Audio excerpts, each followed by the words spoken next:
Buenas, ¿qué tal? ¿Cómo están? Hoy vamos a ver lo que son cavidades de acceso en piezas posteriores. ¿M? Particularmente lo que vamos a ver hoy es el acceso en las piezas premolares, que hasta ahora lo que hemos visto es el acceso en dientes anteriores. Ustedes recuerdan que la cavidad de acceso va a responder a la pieza donde estemos trabajando, ¿verdad? El diseño, la geometría que va a tener cada cavidad de acceso, ¿de qué va a depender? Va a depender de la forma que va a tener la cámara según cada grupo dentario, como vimos en anteriores, ¿verdad? Que se acuerdan que la cavidad de acceso en anteriores es diferente a la que puede ser, por ejemplo, en un incisivo, que en un canino. ¿Por qué? Porque eso responde a la forma que puede llegar a tener, ¿verdad?, la cámara en esa disposición espacial de cada grupo dentario.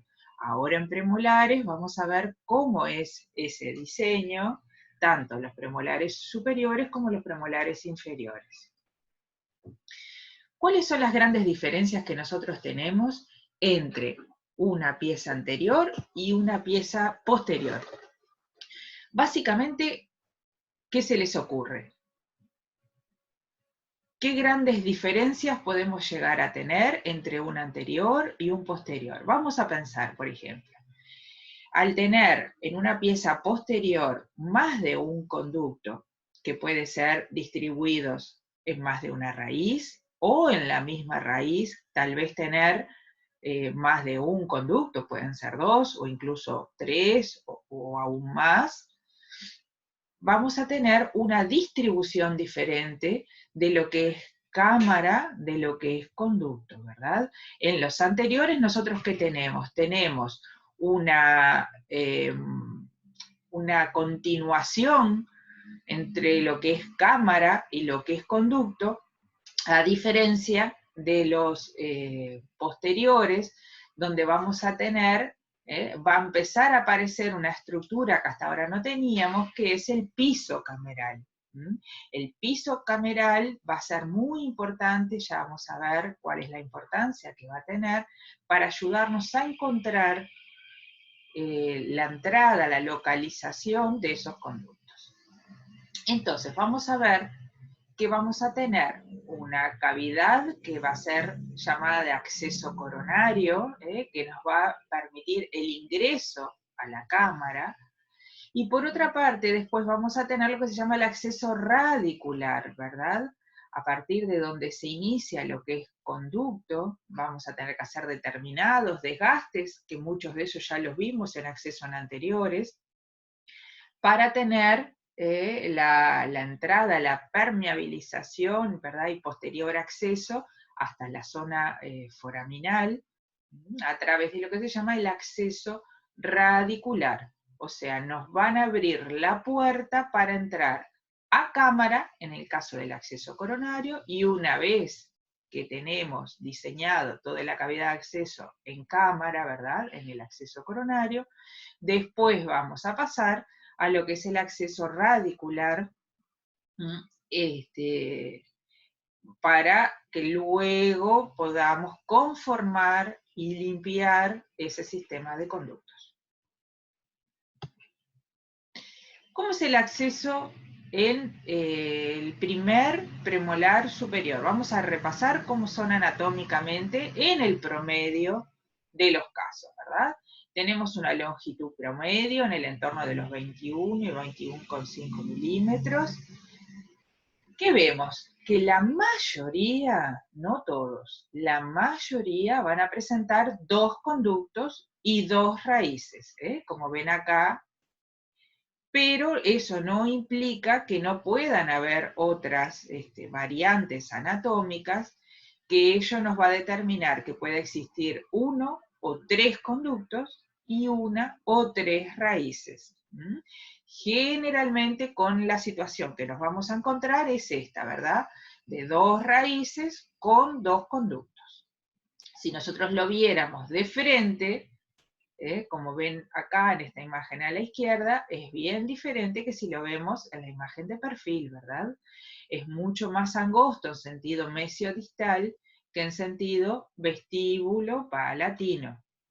¿Por qué? Porque esa distribución justamente en dos raíces es la que va a darle ese volumen en ese sentido, en sentido vestíbulo-palatino. Si viéramos la radiografía, así es como nosotros lo vamos a ver. En la radiografía del paciente nosotros lo vamos a ver de frente, algunas veces, como en este caso, van a estar superpuestos los conductos, las raíces, pero nosotros tenemos que construirnos la imagen espacial de que en realidad lo que tenemos es la imagen esta de la derecha, donde nosotros sabemos que hay una distribución en dos raíces generalmente y en dos conductos, donde vamos a tener un techo, un piso y un cuerno mayor prominente que se corresponde con la cúspide más alta, que ¿cuál es? La cúspide vestibular. Entonces el cuerno más prominente, salvo que haya algún tipo de lesión cariosa en la zona, se va a corresponder con ese cuerno, ese cuerno más alto se va a corresponder con esa cúspide más alta. Vamos a tener un techo y vamos a tener un piso cameral y una distribución en dos raíces. Esa distribución en dos raíces, esa división, se puede dar a diferentes alturas radiculares. Entonces, por ejemplo, ¿qué tenemos? Vamos a ver esta primera imagen de acá de la izquierda, donde tenemos que la división radicular se inicia a la altura del tercio radicular con la unión del tercio medio. Sin embargo, si vamos de la izquierda hacia la derecha, vamos a ver cómo esa división radicular, en diferentes casos, en diferentes pacientes, ven que cada vez se da más hacia la zona apical esa división. Eso no implica que no vayan a tener dos conductos también, pero ¿qué implica? Sí, que el piso cameral, esa división de los conductos, se va a dar a diferentes alturas. Y ya de paso, tenemos que ir viendo también esta concavidad que se ven en la cara proximal radicular, y luego vamos a ver qué importancia tiene justamente esa concavidad. ¿Cómo vamos a diseñar el acceso en un primer premolar superior? Vamos a trazar imaginariamente una línea que va a ir de punta de cúspide vestibular a punta de cúspide palatina. En esta imagen, esa línea imaginaria que nos vamos a hacer, ese va a ser el centro de nuestro acceso, que vamos a empezar por dibujarlo primero en esmalte totalmente y después profundizar en lo que es dentina. ¿Qué forma va a tener? La misma forma que tiene la cámara pulpar en un premolar. ¿Qué forma tiene? ¿Qué volumen tiene? ¿Hacia dónde se extiende? Nosotros sabemos que la cámara del primer premolar superior es aplanada en sentido mesiodistal, ¿verdad? ¿Eso qué quiere decir? Que va a ser extendida, como vimos en la radiografía anterior, en sentido vestíbulo-palatino, ¿verdad? Entonces, esa es la forma que va a tener nuestra cavidad de acceso para poder ingresar y acceder a ese tejido pulpar que se encuentra dentro de la cámara. Entonces, la forma de nuestro acceso va a ser ovalada, y el centro de ese óvalo, o sea, la línea media, va a ser esta línea imaginaria que construimos aquí. Entonces, este es el esbozo de nuestro primer tallado de acceso en esmalte.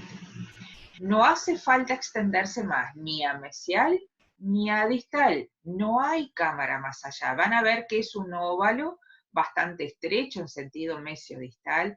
Siempre hay tiempo para eliminar más tejido. Vamos a empezar por una cavidad donde respetemos lo más posible los tejidos dentarios, que son los que van a preservar la estructura y la resistencia de esa pieza. Entonces, diseñamos ese óvalo, como dijimos, que tengamos esa línea media, ¿verdad? En el centro de ese óvalo. Vamos a empezar ¿con qué? Con piedras de diamante para empezar a trabajar en el tejido adamantino, ¿verdad?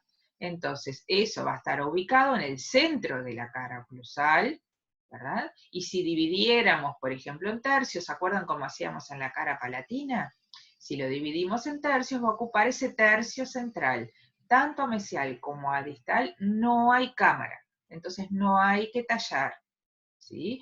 Hay que preservar lo más que podamos los tejidos dentarios. Entonces vamos a empezar con las piedras de diamante, ¿verdad? Diseñamos nuestro óvalo, como dijimos, no va a ser extendido más allá del diseño que ustedes ven acá en el dibujo. ¿Por qué? Porque nosotros tenemos que respetar cuál es la ubicación de cada cuerno pulpar. Según cada pieza va a tener una ubicación diferente, según la forma de esa corona, básicamente, ¿verdad?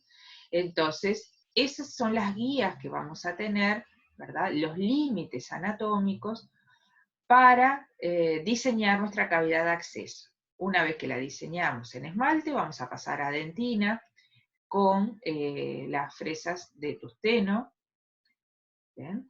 Trabajando en forma perpendicular, hay que trabajar y hay que ir viendo. Eso quiere decir que como no estamos trabajando con refrigeración, porque ya tenemos colocada la aislación absoluta, recuerdan, ya hicimos campo, hay que ir irrigando, no se va a usar la jeringa triple, y vamos a ir irrigando con hipoclorito de sodio y vamos a ir viendo qué cavidad de acceso nosotros estamos construyendo. Entonces, según los límites que tenga la cámara pulpar de esa pieza, es que tal vez tengamos que extendernos mínimamente un poco más a vestibular o a palatino. Eso lo vamos a ir viendo, según cada pieza. Pero en todas nos vamos a manejar, como dijimos, cuáles son los límites anatómicos de la cavidad de acceso en el premolar superior. Vamos a tener, entonces, un óvalo que va a ocupar el tercio medio oclusal y que se va a extender según la posición que tengamos, tanto del cuerno vestibular como del cuerno palatino, en sentido vestíbulo-palatino, pero no más allá de ese diseño inicial de esa cavidad de acceso en el tercio medio oclusal, ¿sí? Entonces, una vez que nosotros exponemos, que ya diseñamos, ¿verdad? Que ya accedimos a la cámara, probablemente tengamos sangrado, entonces con más razón tenemos que irrigar con hipoclorito de sodio para tener una mejor visión de la zona donde estamos trabajando. Vamos a trabajar con distintas fresas, una de ellas es la fresa de BAT, que vamos a ver la accesibilidad que tenemos con ella en la cámara. Son fresas de baja velocidad y que son de punta inactiva. Nosotros siempre les pedimos que de ser posible consigan las que son de tallo largo, porque les va a permitir acceder mejor hasta la zona del piso cameral. Ven que tiene punta inactiva en esta imagen de la derecha, y eso ¿qué nos va a ayudar? Nos va a ayudar a que por más que trabajemos en la zona próxima del piso, no se corra el riesgo del tallado y la perforación del mismo. Uno de las reglas de las cavidades de acceso, ¿se acuerdan en el diseño? Era nunca tocar el piso cameral, nunca tallarlo, porque es una zona que va a dar la resistencia estructural a la pieza, y no solamente eso, sino que por su diseño del piso cameral podemos correr riesgo de perforación, y eso es un accidente bastante después difícil de solucionar y de tener éxito con esa pieza, ¿verdad? Entonces, vean acá esta imagen donde ya se accedió, se ve la entrada del conducto vestibular y del conducto palatino. ¿Ven esto oscuro que se ve acá? Eso es el piso. ¿Cómo sabemos que es piso? Porque el color del piso siempre es diferente al de la dentina que circunda la cavidad donde antes estaba la cámara. El piso puede ser gris, puede ser marrón, puede ser amarillo oscuro, pero uno de los principales tips para ubicar el piso es comparar el color de ese tejido con el color de la dentina circundante. ¿Ven acá donde está la cavidad de acceso, que la dentina es clara, es amarillo claro o es un gris claro, dependiendo de cada pieza? Compárenlo con el tejido que está en el centro, uniendo ambos conductos. Entonces, tenemos en este caso, ¿verdad?, esta radiografía, una lesión cariosa profunda en este primer premolar, y empezamos a diseñar la cavidad de acceso, ¿verdad? Ya está aislado, se eliminó tejido cariado, y podemos extender esa cavidad y ya construir la cavidad de acceso, como ven acá en esta segunda radiografía. ¿Qué es lo que vemos acá en el medio entre un conducto y otro en esta fotografía? Vemos que el color de la dentina, ¿ven que es igual al resto de la dentina? Eso no es piso, eso es techo, y ese es un error muchas veces frecuente cuando se diseña. Entonces vamos a tener que, antes de entrar en conductos, antes de trabajar con las fresas de conducto, hay que trabajar con las fresas de cámara. ¿Se acuerdan cuando vimos instrumental? Bueno, esta es la fresa BAT que acabamos de ver. Se trabaja a baja velocidad, yendo de vestibular hacia palatino, y una vez que se remueve lo que es tejido del techo, recién después se pasa a la exploración de la entrada de los conductos, previa irrigación con mucho hipoclorito de sodio.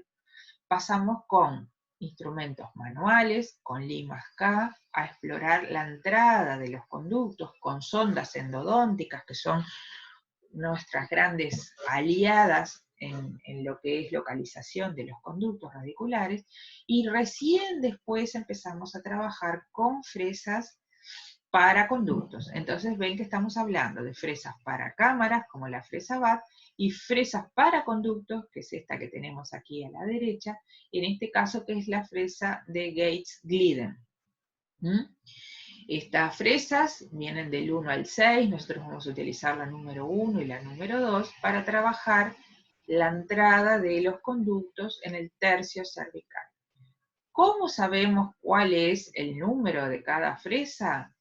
Por estos aritos que tienen en su mandril, que según la cantidad de aros, según la cantidad de líneas que vean, es el número de esa fresa de Gates.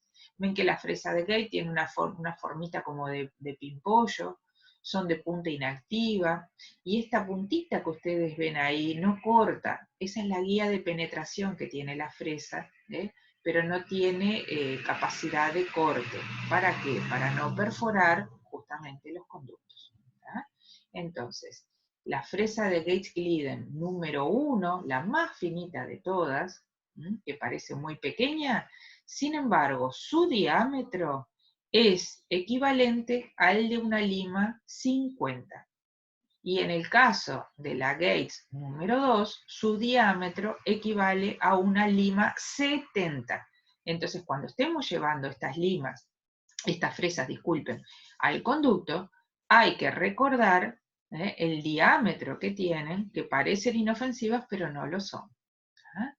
¿Cómo se trabaja? Se trabajan, dijimos, en el entorno de los 750 revoluciones. Vamos a trabajar solo con el número 1 y el número 2, y trabajan por movimientos de entrada y salida, ¿verdad? De in y out. No quieran trabajar lateralmente, cortando con movimientos laterales, porque se va a fracturar. Y la zona delgadita que tenemos entre el tallo y el mandril de la fresa, esa zona es donde generalmente se fractura cuando uno lo somete a movimientos laterales. Entonces, acá vemos finalmente cómo se removió ese resto de techo que estaba entre los conductos. ¿Ven ahora que el color es diferente? El color de ese piso cameral es totalmente diferente. Bueno, ahora sí entonces es que podemos acceder a los conductos, como dijimos. Primero la entrada la vamos a tratar de explorar con la sonda endodóntica, con las limas manuales, ¿verdad? Vamos a explorar allí, y recién después vamos a dilatar esos conductos trabajando con movimientos de entrada y salida con las fresas Gates. Estas son las ondas endodónticas. Ven que son diferentes a las ondas curvas que generalmente estamos acostumbrados a trabajar y que son para explorar justamente lo que es el piso cameral, que con la otra sonda, esta distancia, no llegaríamos a poder explorar, ¿verdad?, táctilmente, si no es con este tipo de sondas. Y como a su vez son bastante afiladas en la punta, si hubiera algún resto, algún cálculo en la cámara, incluso muchas veces se puede eliminar solo con la sonda. Y eso nos va a servir para explorar la entrada de los conductos y luego poder permeabilizarlos con instrumentos manuales. ¿Qué cosa importante tenemos que recordar en los premolares? Los premolares son engañosos. Los premolares son tramposos. ¿Y por qué les digo esto? Porque nosotros lo que vamos a ver del premolar es la cara oclusal. Pero nosotros, ¿qué sabemos? ¿Se acuerdan cuando vimos la radiografía inicial que veíamos que es mucho más ancho en sentido vestíbulo-palatino que lo que vemos oclusalmente? Bueno, lo otro que tenemos que recordar es que su cara oclusal tiene una dimensión, ¿verdad? Que en este caso vemos que son de 2, 3, 4, 5, 6, casi 7 milímetros en sentido mesiodistal, pero que a nivel cervical, donde realmente está la cámara, es de 1, 2, 3, 4, la mitad casi de la extensión que nosotros vemos en sentido mesiodistal en oclusal. ¿Eso qué quiere decir? Que cuando nosotros vamos a diseñar nuestra cavidad de acceso, no nos guiemos por lo que estamos viendo en oclusal, que es mucho más ancho. ¿Ven acá estas rayitas verdes? Es mucho más ancho que lo que podemos trabajar después en cámara, y tampoco es necesario trabajarlo, porque no hay cámara más allá de ese tercio que yo les decía, de ese tercio medio oclusal. ¿Sí? Entonces, si nosotros nos extendiéramos demasiado en sentido mesio-distal, ¿qué pasaría? Probablemente perforaríamos a nivel cervical, o debilitaríamos tanto la pieza que luego esa pieza, tarde o temprano, se va a fracturar. Ven que no es necesario entonces ampliar demasiado más allá de ese tercio que les decía en sentido mesio-distal. Si nosotros vemos esta pieza, por ejemplo, ¿no? Esta es una de las variantes anatómicas que se pueden llegar a presentar, ¿verdad? Que presentan tres raíces. Veamos la radiografía y veamos, no son las mismas piezas, ¿no? Y veamos su equivalente, que sería parecido a un pequeño molar, porque tiene dos raíces vestibulares y una raíz palatina. Si vemos radiográficamente que no logramos observar bien cuáles son las líneas periodontales, ¿verdad? Nosotros sabemos que, por lo que se ve aquí, hasta acá vendría la cámara y a partir de acá se dividen los tres conductos como si fuera un molar. ¿tá? Ahí vemos el abordaje. ¿tá? Otra vez, vamos a ver entonces la cámara de acceso. ¿Qué les parece ese acceso? ¿Les parece que está bien diseñado? ¿Qué aprendimos hoy de los colores de la dentina? El color de esa dentina que vemos ahí, en la unión entre vestibular y palatino, ¿es oscuro o es claro? Ven que es claro y es igual al resto de la dentina que rodea a esa cavidad de acceso, ¿verdad? A las paredes laterales. Eso quiere decir que eso es un resto de techo, que si nosotros lo eliminamos, ¿ven? Este sería el diagrama de lo que está sucediendo aquí. Este resto blanquito que ven acá en el medio es lo que constituye ese resto de techo que falta por remover. Esto es un error frecuente, ¿sí? Confundir las entradas de los cuernos pulpares con las entradas de los conductos radiculares, ¿sí? Entonces, ven, nos quedaría así el acceso y queda remanente todo el tejido pulpar al que no estamos pudiendo abordar, porque en realidad estamos trabajando a través del techo y no de la entrada de los conductos, ¿ven? Acá sí se ve bien el color de fondo y ese es el color del piso. Siempre recuerden, el piso es mucho más oscuro que la dentina que rodea, ¿verdad?, a esa cavidad de acceso. Las paredes laterales son del color de la dentina de esa pieza. El color del piso cameral siempre es un color bastante más oscuro. Y cuando lo exploramos con la sonda, vamos a sentir que es convexo, que es liso, si no lo tallamos, por eso es importante no trabajar, no tallar ese piso cameral. Es nuestro gran aliado para encontrar la entrada de los conductos, y para eso es fundamental la sonda endodóntica. Entonces, tenemos el premolar, ¿sí? ¿Se acuerdan? De frente y de perfil. Y no sé si recordarán la foto que yo les mostré con diferentes divisiones de las raíces que cada vez iban siendo más hacia apical, dependiendo entre otras cosas, de cada paciente. Y que yo les dije, vean esta concavidad que hay en la zona radicular, que las 4 fotos lo tenían. Eso quiere decir que tenemos menos volumen dentinario en determinada zona de las raíces. Si nosotros pudiéramos cortar esas raíces a este nivel, de la furca, les diré, hasta casi que la unión del tercio medio, en todo lo que sería el tercio cervical de los conductos, si lo pudiéramos cortar, miren cómo se vería. Hay una concavidad que mira hacia la furca de esas raíces, hay una concavidad que hace que el volumen dentinario en esa zona sea mucho menor que en otras zonas de esa raíz. ¿Qué importancia les parece que esto tendría? Esto quiere decir que tenemos que tener presente que hay lo que se llama, miren, una zona de riesgo, que es la pared que acabamos de ver, que se podría definir como la zona que mira hacia la furca del tercio cervical radicular en las piezas posteriores o multirradiculares, ¿sí? Y tenemos el resto de las paredes de esa raíz que constituirían las zonas de seguridad. Entonces, sobre ahí, cuando nosotros tallemos, ya sea para conformar o el tallado si requiriera una restauración, como van a ver en operatoria, con un poste, con un perno, nos vamos a extender ligeramente más sobre las zonas de seguridad. Si nos extendiéramos hacia la zona de riesgo, perfectamente perforaríamos, porque recuerden que son volúmenes muy pequeños los que tenemos ahí, y esa zona de riesgo los va a llevar, si nos extendemos, a perforar, a comunicar con periodonto, a tener un pronóstico de reservado a desfavorable, dependiendo del caso, de este tratamiento. Entonces, estamos viendo, ven esa rayita roja que constituiría el volumen.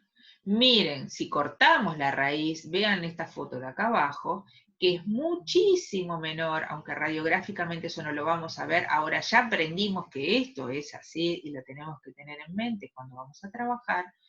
Y la otra rayita verde, que si ven la radiografía aparentemente son iguales, vemos que es casi el doble de volumen en las zonas de seguridad o paredes de seguridad, ¿sí?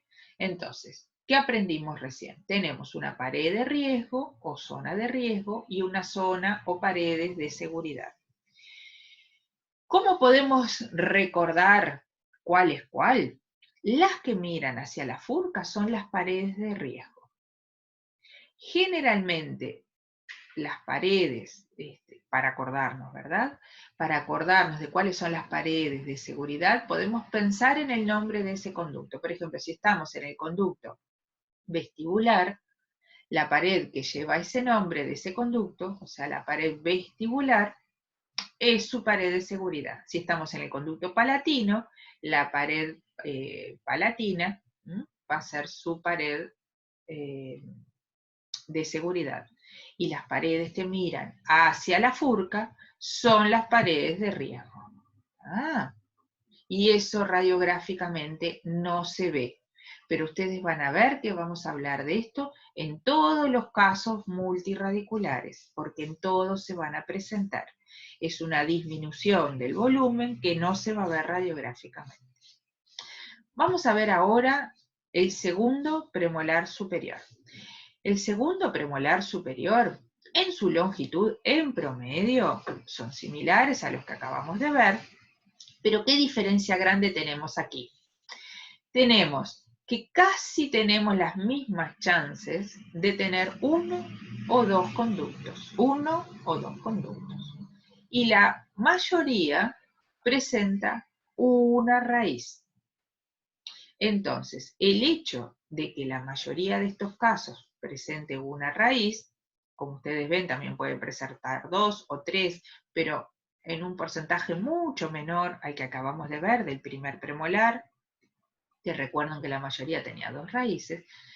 El hecho de que tenga una sola raíz no significa que tenga un solo conducto. Recuerden que pueden tener un conducto o 2 conductos en la misma raíz, ¿sí?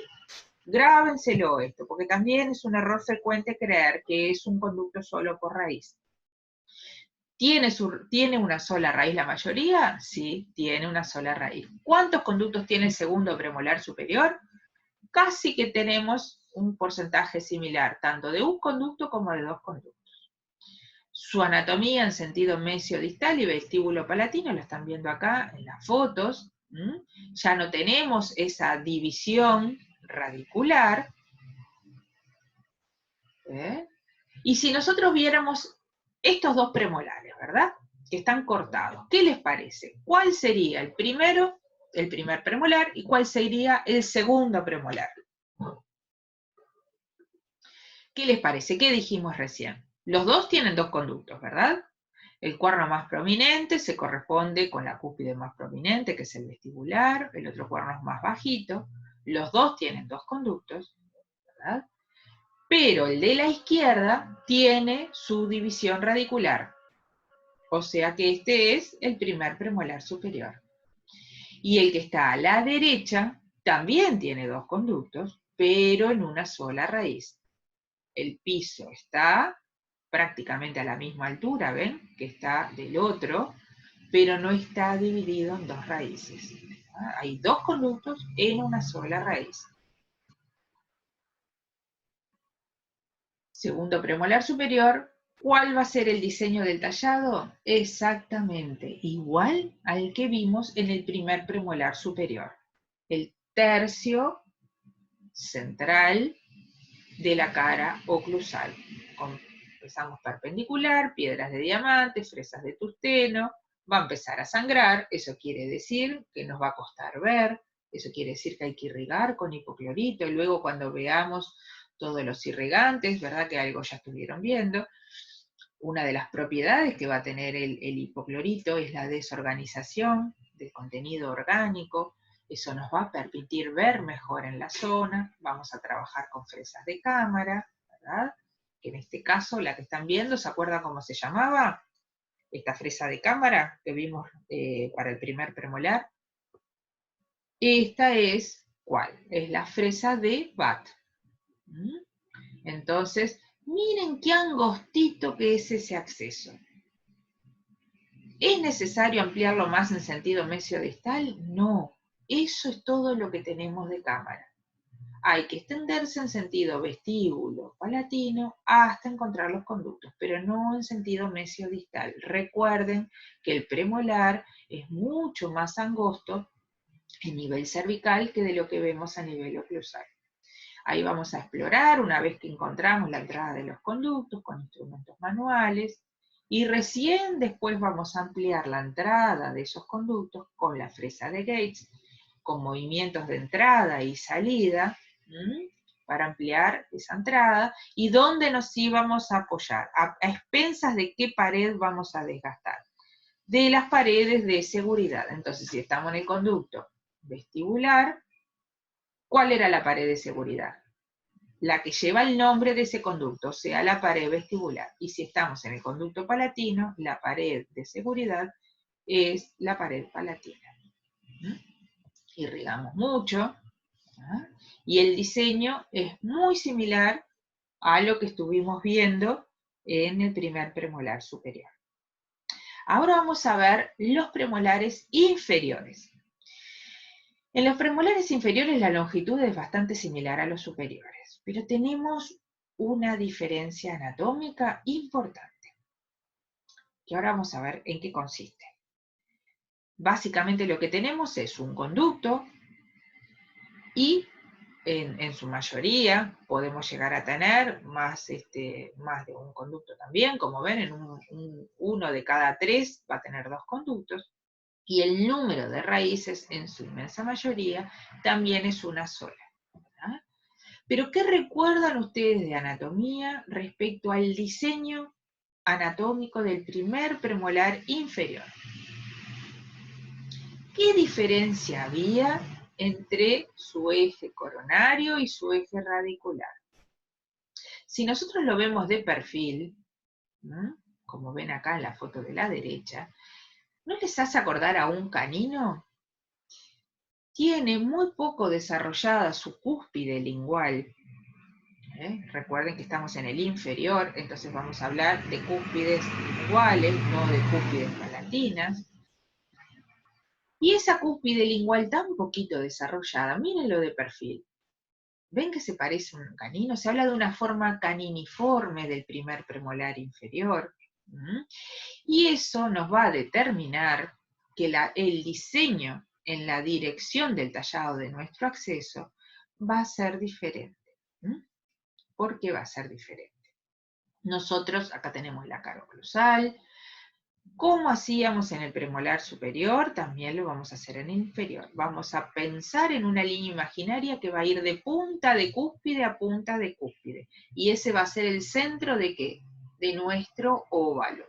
¿Por qué es un óvalo? Porque, ¿se acuerdan en los caninos qué forma tenía de acceso? También era un óvalo. Porque estas cámaras, tanto de los caninos como de los premolares, son constrictas son aplanadas en sentido mesiodistal y alargadas en sentido vestíbulo palatino. ¿Sí? Entonces, vamos a empezar a tallarlo. ¿Cuál es esa diferencia grande que yo les decía con los premolares superiores? Y que la va a tener el primer premolar inferior. Después vamos a ver qué pasa con el segundo. El primer premolar inferior, ¿se acuerdan que el eje coronario, ¿ven? Este es el eje. Tiene un ángulo diferente, por esa forma que decíamos recién, un ángulo diferente al eje radicular. Eso significa que nosotros vamos a empezar nuestro tallado, esta sería la cara oclusal. Nuestro tallado lo vamos a empezar perpendicular a la cara oclusal, ¿ven? Ahí ya tenemos la piedrita de diamante para empezar a tallar, ¿qué? Nuestra cavidad de acceso, que era ¿de qué forma? De un óvalo, que va a ocupar, ¿qué porción? El tercio medio de la cara oclusal.